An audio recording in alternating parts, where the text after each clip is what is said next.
Sementara itu dibukanya keran wisatawan domestik sedikit memberi pengaruh terhadap transaksi di pasar tradisional khususnya di Denpasar yang sedikit mengalami peningkatan.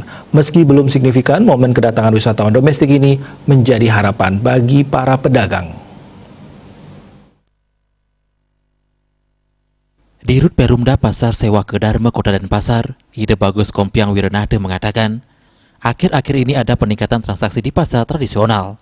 Hal ini dipengaruhi mulai ramainya kegiatan masyarakat, terlebih kunjungan wisdom yang mulai berdatangan. Diakui peningkatan yang terjadi tidaklah signifikan. Transaksi baru terjadi sekitar 50% dari kondisi normal sebelum pandemi COVID-19.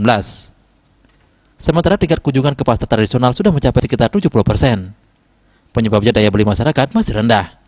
Transaksi pedagang di pasar tradisional sempat turun hingga 70%, dan saat ini mulai berangsur ada peningkatan.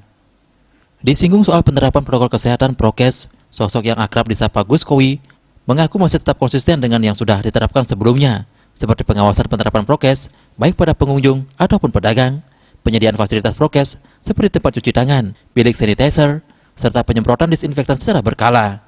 Hal yang terpenting menjalani 3M, yaitu mencuci tangan, menjaga jarak, dan memakai masker tetap dipantau pelaksanaannya.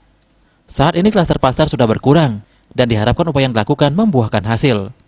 Sementara itu jam operasional sudah kembali seperti sebelumnya. Hanya saja pada malam pergantian tahun, pasar tradisional ditutup lebih awal untuk menghindari terjadinya keramaian atau kerumunan. Widya Stuti Bisnis Bali melaporkan.